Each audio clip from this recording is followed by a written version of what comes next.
Hi Mark, I'm Richard. I'm 11. I'm 11. And I'm a junior. Today I'm going to read "A Broken Bodies and a Broken Person" by Jenny Shepherd. TED Talk versus Casey, October 2012. Let me see. Okay. Life is about opportunities, creating them and embracing them. And for me, that was the Olympic dream. That's what defined me. That was my bliss. As a cross-country skier and member of the Australian ski team, headed towards the Winter Olympics, I was on a training bike ride with my fellow teammates. As we made our way up towards the spectacular Blue Mountains west of Sydney, it was the perfect autumn day, sunshine, the smell of tulips, and a dream. Life was good. We'd been on our bikes for around 5.5 hours when we got to the part of the ride that I loved, and that was the hills. Because I loved the hills, and I got up off the seat of my bike, and I started pumping my legs, and I sucked in the old mountain air. I could feel it burning my lungs, and I looked up to see the sun shining in my face, and then everything went black. Where was I? What was happening? My body was consumed by pain. I liked I'd been hit by a speeding utility truck with only 10 minutes to go on the bike ride. I was airlifted from the scene of the accident by a rescue helicopter to a large spinal unit in Sydney. I had extensive and life-threatening injuries. I'd broken my neck and my back in 6 places. I broke 5 ribs on my left side. I broke my right arm. I broke my collarbone. I broke some bones in my feet. My whole right side was ripped open, filled with gravel. My head was cut open across the front, left the back, exposing the skull underneath. I had head injuries. I had internal injuries. I had massive blood loss. In fact, I lost about 5 liters of blood, which is all someone my si which is all someone my size would actually hold. By the time the helicopter arrived at Prince Henry Hospital in Sydney, my blood pressure was 40 over nothing. I was having a really bad day. For over 10 days, I drifted between two dimensions. I had an awareness of being in my body, but also being out of my body, somewhere else, watching from above, as if it was happening to someone else. Why would I want to go back to a body that was so broken? But this voice kept calling me. Come on, stay with me. No, it's too hard. Come on, there's opportunity. No, the body is broken. You can no longer serve me. Come on, stay with me. We can do it. We can do it together. I was at a crossroads. I knew if I didn't return to my body, I'd have to leave this world forever. It was the flight of my life. After 10 days, I made the decision to return to my body, and the internal bleeding stopped. The next concern was whether I would walk again, because I was paralyzed from the waist down. They said to my parents the neck break was a stable fracture, but the back was completely crushed. The vertebra at L1 was like you dropped a peanut, stepped on it, smashed it into thousands of pieces. They have to that had to operate. They went in. They put me on a beanbag. They cut me, literally cut me in half. I have a scar that wraps around my entire body. They picked as much broken bone as they could. They had lodged in my spinal cord. They took out 2 of my broken ribs, and they rebuilt my back. L1. They rebuilt it. They took out another broken rib. They fused T12, L1, and L2 together. Then they stitched me up. They took an entire hour to stitch me up. I woke up in intensive care, and the doctors were really excited that the operation had been a success, because at that stage I had a little bit of movement in one of my big toes, and I thought, great, because I'm going to the Olympics. I had no idea that's the sort of thing that happens to someone else, not me, surely. But then the doctor came over to me and she said, Jenny, the operation was a success and we picked as much bone out of your spinal cord as we could, but the damage is permanent. The central nervous system's nerves, there is no cure. You're what we call the partial paraplegic, and you'll have all of the injuries that go along with that. You have no feeling from the waist down, and at most you might get 10 to or 20% return. You will have internal injuries from the rest of your life. You will have to use a catheter for the rest of your life, and if you walk again, it will be with catheters and a walking frame. And then she said, Jenny, you'll have to rethink everything you do in your life because you're never going to be able to do the things you did before. I tried to grasp what she was saying. I was an athlete. That's all I knew. That's all I'd done. If I couldn't do that, then what could I do? And the question I asked myself is, if I couldn't do that, then who was I? They moved me from intensive care to acute spinal. I was lying on the thin, hard spinal bed. I had no movement in my legs. I had tied stockings on to project from blood clots. I had one arm in plaster, one arm tied down by drips. I had a neck brace and sandbags on either side of my head, and I saw a world through a mirror that was suspended above my head. I shared the world with 5 other people, and the amazing thing is that because we're all lying paralyzed in the spinal ward, we didn't know what each other looked like. How amazing is that? How often in life do you get to make friendships judgment-free, pure, based on spirit? And there were no superficial conversations as we shared our innermost thoughts, our fears, and our hopes for life after the spinal ward. I remember one night, one of the nerves came in, Jonathan, with a whole lot of plastic straws.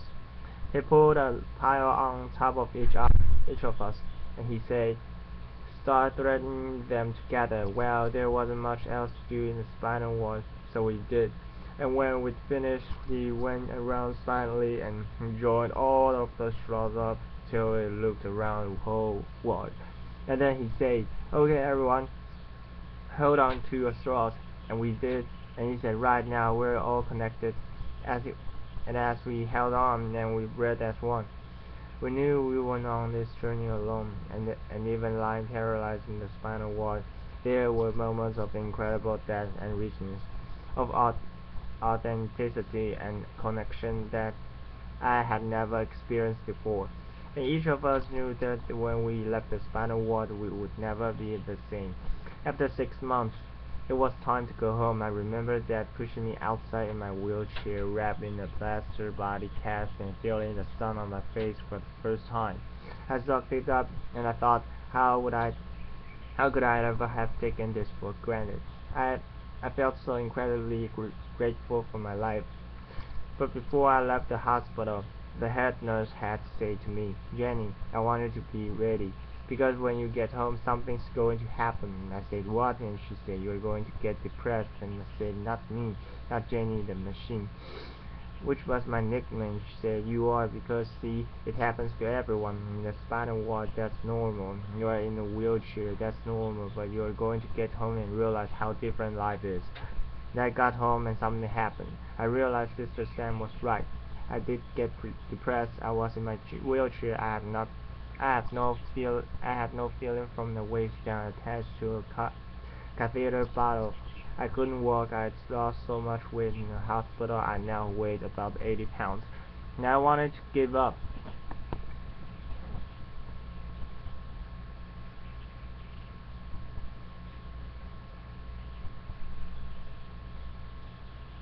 All I wanted to do was put my running shoes on and run out the door.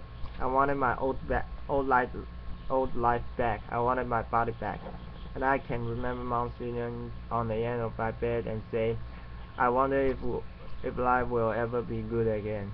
And I thought, how could it? Because I've lost everything that I valued, everything that I worked towards gone. And the question I asked was, why me, why me? And then I remember my friends that were still in the spinal ward, particularly Maria. Maria was in a car accident and she woke up on her 16th birthday to the news that she was a complete quadriplegic, had no movement from the neck down, and had damage to her vocal cords and she couldn't talk. They told me, we're going to move you next to her because we think it will be good for her. I was worried. I didn't know how I'd react to being next to her. I knew it would be challenging, but it was actually a blessing because Maria always smiled. She was always happy, and even when she began to talk again, albeit difficult to understand, she never complained, not once. And I wondered how had she ever found that level of acceptance. And I realized that this wasn't just my life, it was my life itself. I realized that this wasn't just my pain, it was everyone's pain. And then I knew, just like before, that I had a choice. I could keep fighting this, or I could let go and accept not only my body but the circumstances of my life. And then I stopped asking, why me? And I started to ask, why not me? And then I thought to myself, maybe being at rock bottom is actually the perfect place to start. I had never before thought of myself as a creative person. I was an athlete. My body was a machine, but now I was about to embark on the most creative project that any of us could ever do, that of building a life. And even though I had absolutely no idea what I was going to do, in that uncertainty came a sense of freedom. I was no longer tied to a set path. I was free to explore life's infinite possibilities, and that realization was about to change my life. Sitting at home in my wheelchair and my plaster body cast, an airplane flew overhead, and I looked up and I thought to myself, that's it. If I can walk, then I might just well fly. I said, Mom, I'm going to learn how to fly. She said, that's nice, dear. I said, pass me the yellow pages. She passed me the phone book. I ran up the flying school. I made a booking, and I said, I'd like to make a booking to come out of Florida flight. They said, when do you want to come out? I said, well, I have to get a friend to drive me out because I can't drive. Sort of can't walk either. Is that a problem? I made a booking. And weeks later, my friend Chris and my mom drove me out to the airport. All 80 pounds of me covered in a plaster body, cast in a baggy pair of overalls. I can tell you I did not look like the ideal candidate to get pilot's license. I'm holding on to the counter because I can't stand. I said, hi, I'm here for a flying lesson. And they took one look and ran out the back to draw short straws. But get her. No, you get her.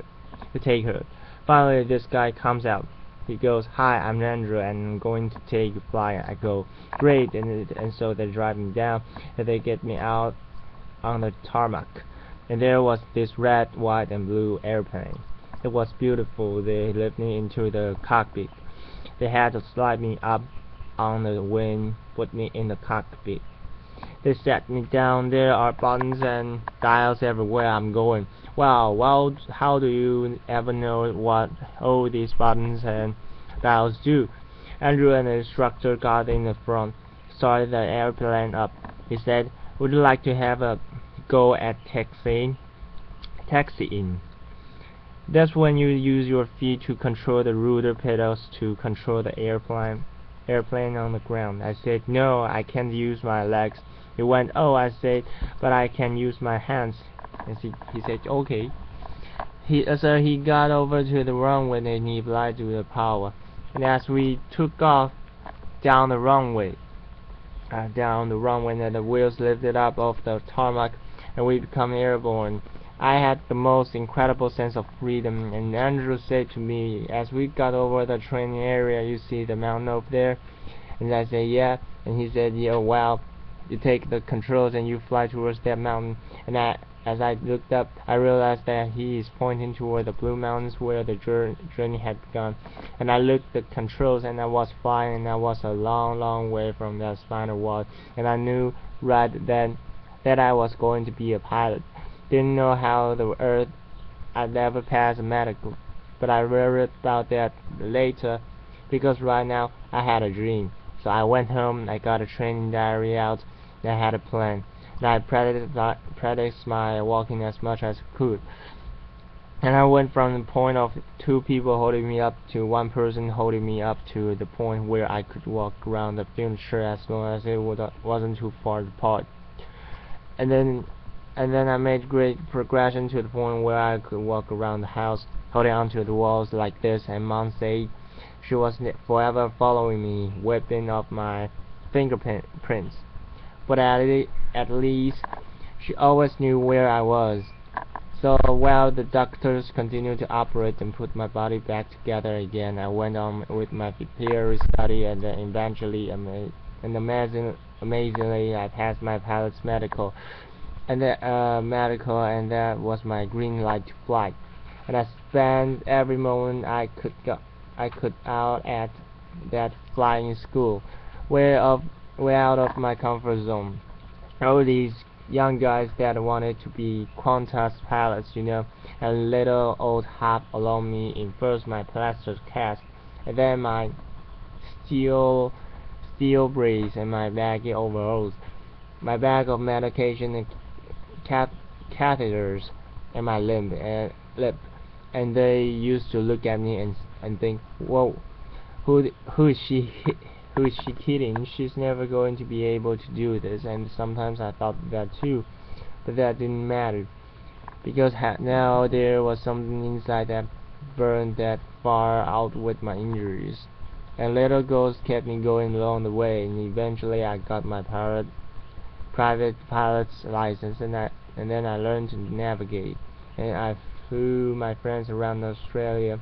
And then I learned to fly an airplane with two engines, and I got my twin engine rating. And then I learned to fly in bad weather as well as fine weather, and got my instrument rating. And then I got my commercial pilot's license, and then I got my instructor rating. And then I found myself back at the same school where I'd gone for that very first flight, teaching other people how to fly, just on the 18th month after I left the spinal ward. And then I thought, why stop there? Why not learn to fly upside down? And I did, and I learned to fly upside down, become an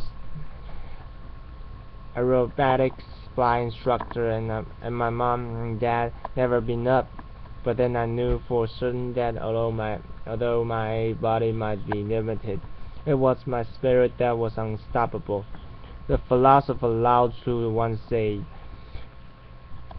"When you let go of what you are, you become what you might be." I now know that it wasn't until I let go of who I thought I was that I was able to create a completely new life. It wasn't until I let go of the life I thought I should have, that I was able to embrace the life that was waiting for me. I now know that my real strength never came from my body, and although my physical capabilities have changed dramatically, who I am is unchanged. The pilot light inside of me was still alive, just as it is in each and every one of us. I know that I'm not my body, and I also know that you're not yours. And then it no longer matters what you look like, where you come from, or what you do for a living. All that matters is that we continue to fan the flame of humanity by living our lives as a ultimate creative expression of who we really are. Because we're all connected by millions and millions of stars, and it's time to join those up and to hang on. And if we are to move towards our collective bliss, It's time we shift our focus on the physical and instead embrace the virtues of the heart. So raise your straws if you're joining me. Thank you, applause. Goodbye, Bart.